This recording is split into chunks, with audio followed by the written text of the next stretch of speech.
Good morning, everyone. Welcome. I invite you all to settle in, turn down the volume, and get ready to welcome our next presenter. For the past 7 years, Dr. Joe Tafur has been traveling to Peru to study with master Shipibo healers. He has completed his shamanic initiation under Maestro Ricardo Amaringo and works alongside him in healing ceremonies at Niue Rao Centro Espiritual. Here in the United States, he is working to promote the value of spiritual healing in modern healthcare and to demonstrate the intersection between ayahuasca shamanism and allopathic medicine. Today, he presents to us Epigenetics and the House of Spirits. Please welcome Dr. Joe Tafur.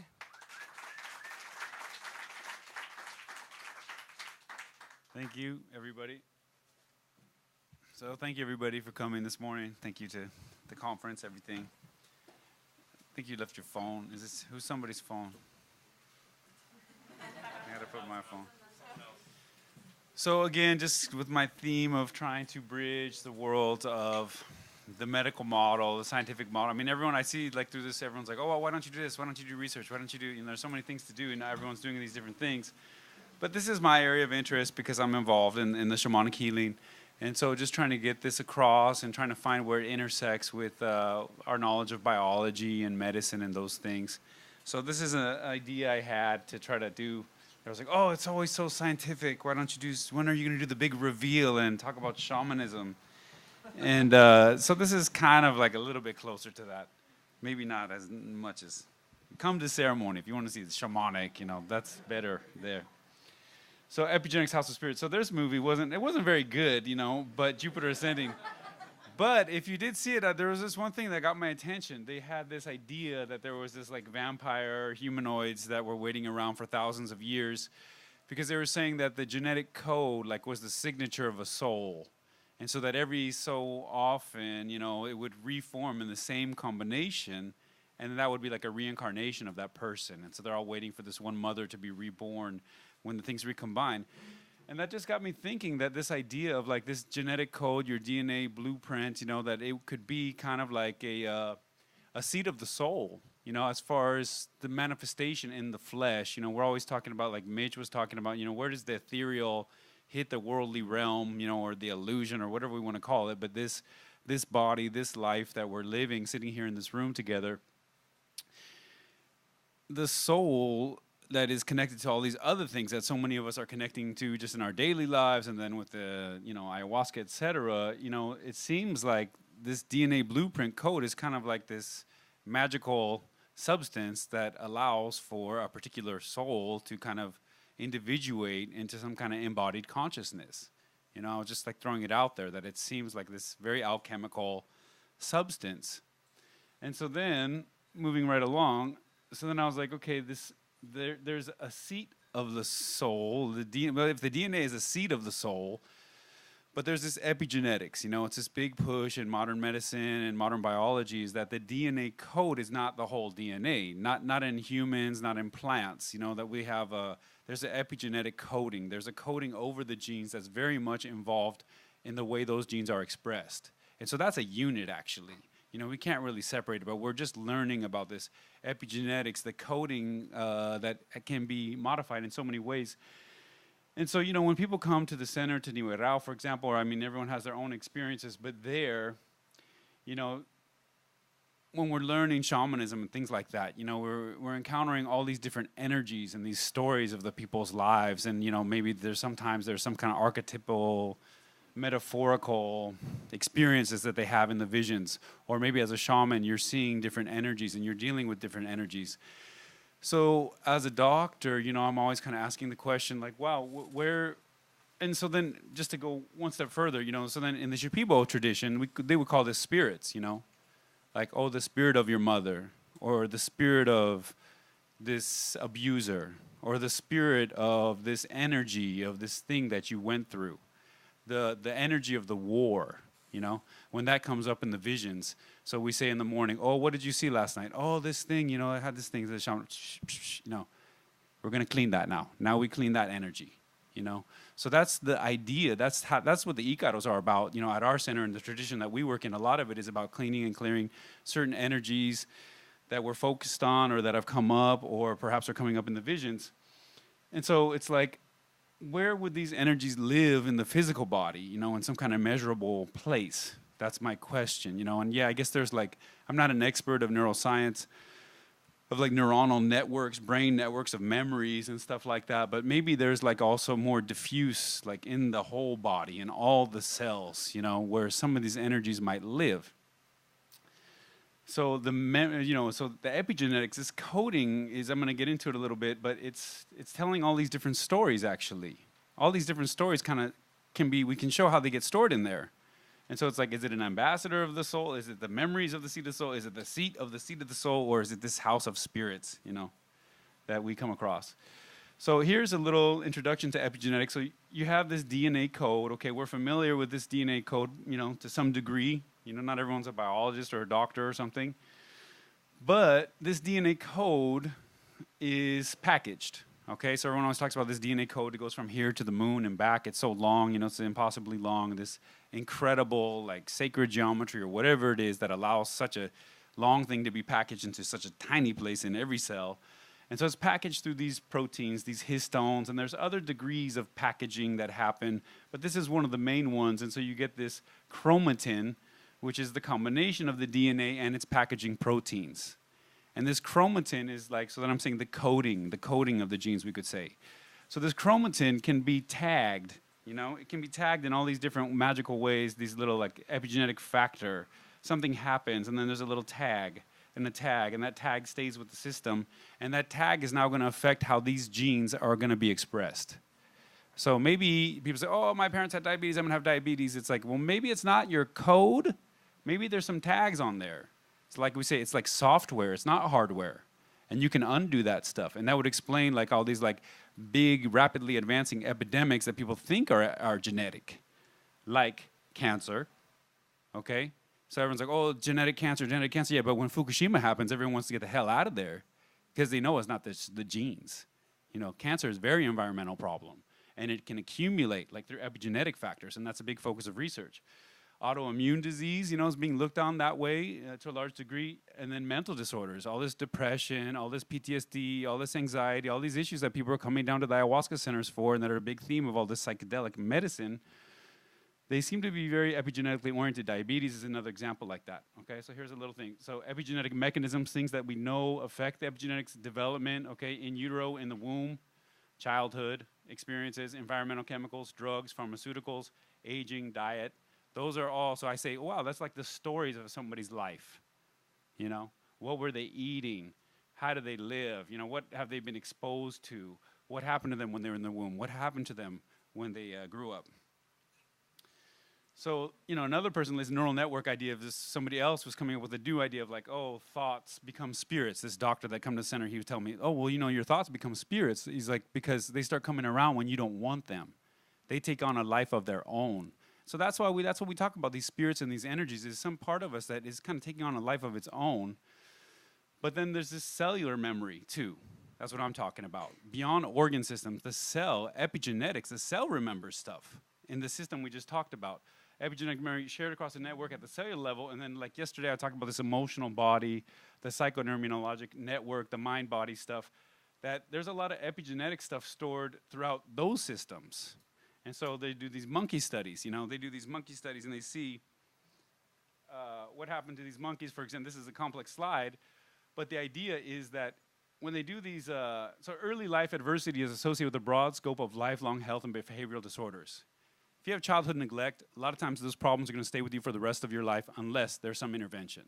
With these monkeys, that's the case. You can see that it happens. When they don't raise them with love and, you know, the monkey love, they have problems. And those problems stay with them, and it's epigenetic.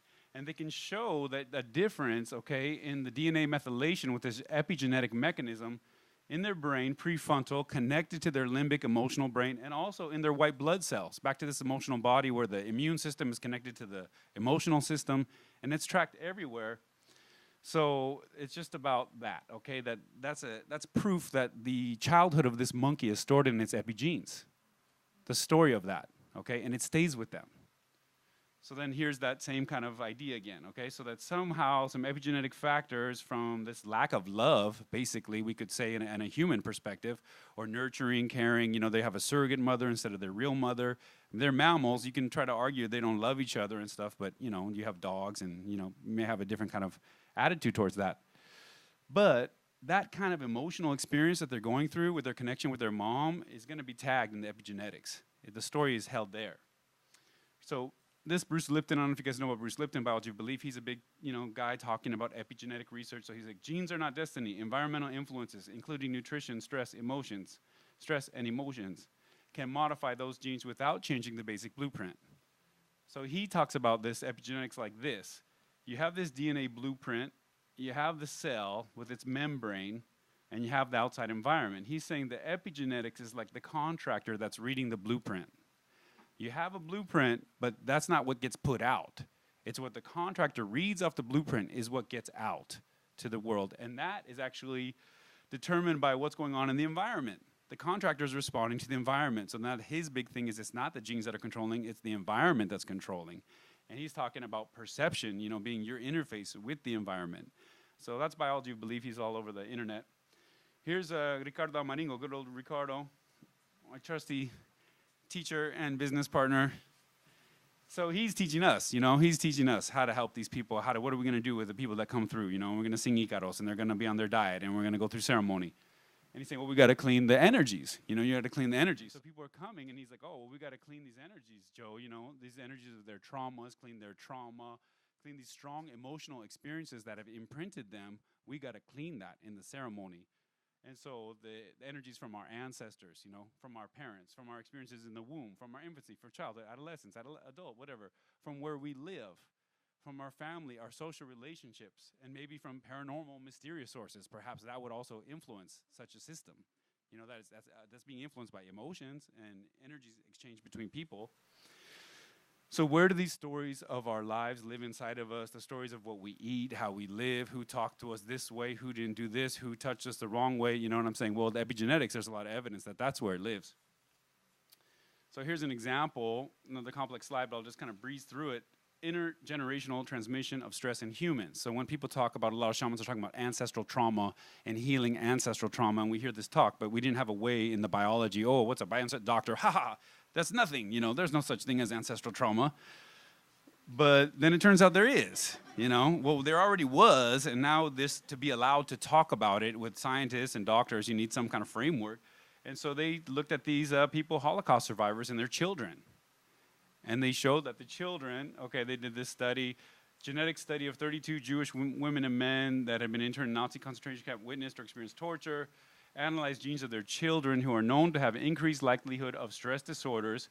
So part of it is like, oh, well, they were raised by this concentration camp victim, so it's behavioral, how they treated them, how they parented them. But it's more than that, okay? Compared to the results of the other families, the gene changes in the children could only be attributed to the Holocaust exposure in their parents.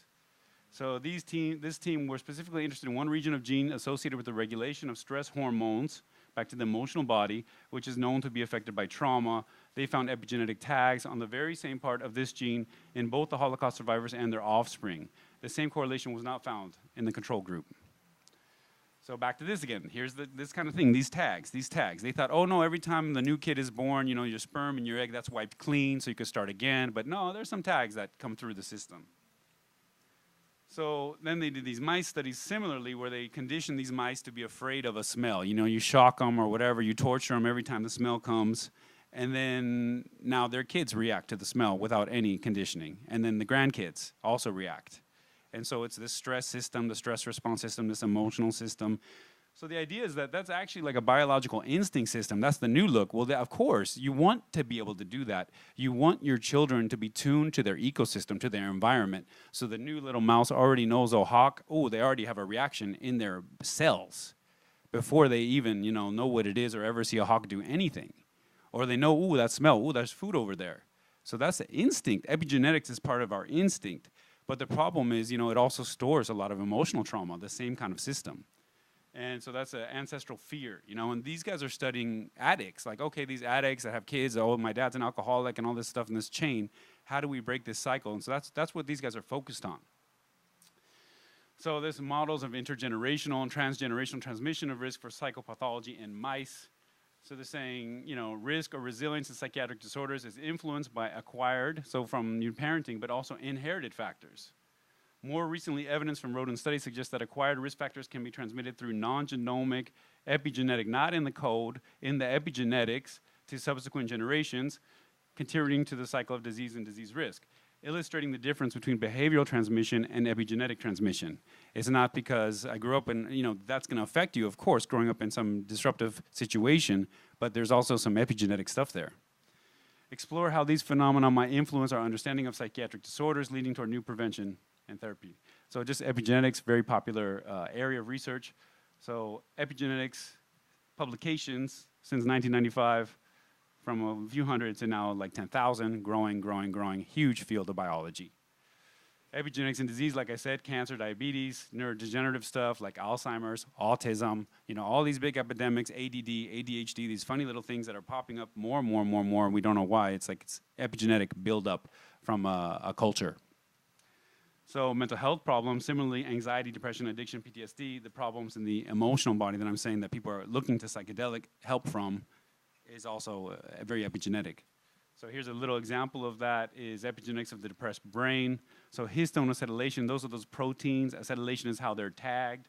So they're saying how they get tagged by methylation and all this stuff. So they're saying that, you know, research in animal models suggests that transcriptional dysregulation, so this is the epigenetic thing, underlies behavioral manifestation of many psychiatric disorders, including depression. Recent hypothesis that certain environmental factors hijack the brain's epigenetic machinery, et cetera, et cetera.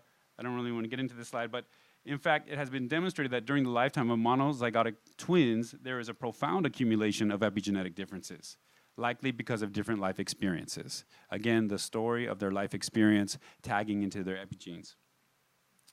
So then, you know, in addition, you know, this is just a side thing that I just discovered. Recent evidence that monoamine oxidase inhibitors, like what's in the ayahuasca vine, the harmalines, are commonly used antidepressant class, also affect the epigenetic machinery in the body. So that's separate from like the shamanic, the singing, that there's actually like a biochemical influence of just ayahuasca vine on your epigenetics. But similarly, I say epigenetics respond to pharmacology okay, but they're also responding to this ancestral trauma. They're also responding to love and a lack of love and this childhood issue. So that's kind of an interesting, back to this like seed of the soul genes touching the ethereal.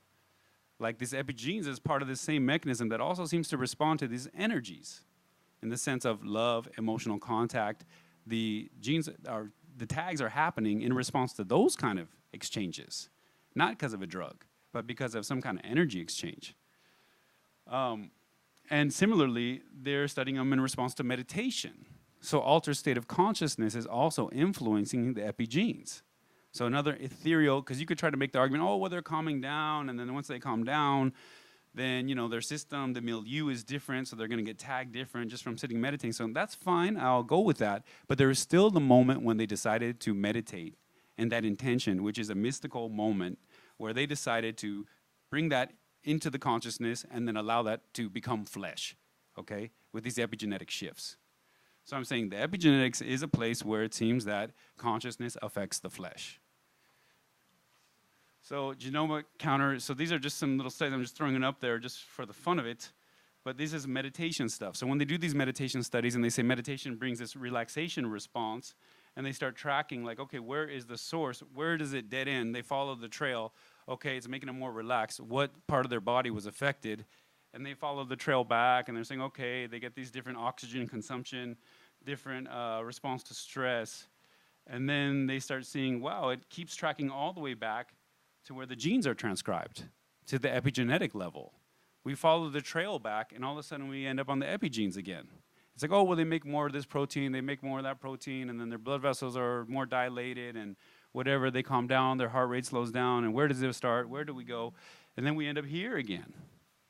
You know, it's like I'm saying this house of spirits. And so we end up here, you know, the contractor. The contractor seems to be responding to these, you know, mystical states of consciousness, to love, to lack of love. And so that's just very interesting to me. Here's another example, yogic meditation. So they're saying it affects these chemicals in your cells, but these are transcription factors. These are things that affect the way your genes are expressed. And so they're showing how the meditation affects in these, Alzheimer caregivers.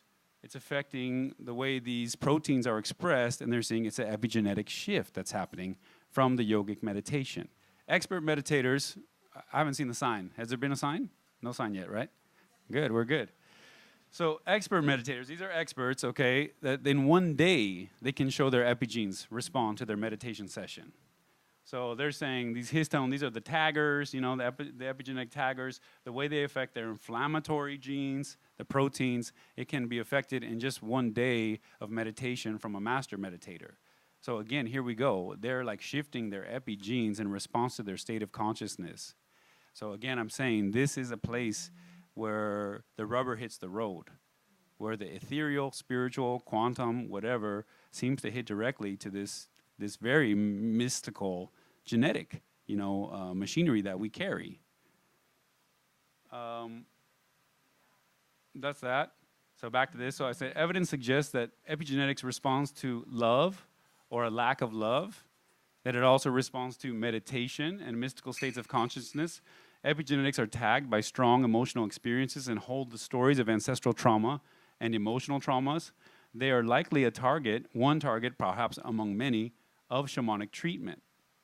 So then the way you could test this, if anybody ever was like, oh, Joe, you bring these ideas, but who's going to test your ideas? And I'm not going to do it, I'll tell you that. But I'm just sitting around in the maloca, just staring at the ceiling, waiting for the ayahuasca to kick in and thinking about stuff like this. And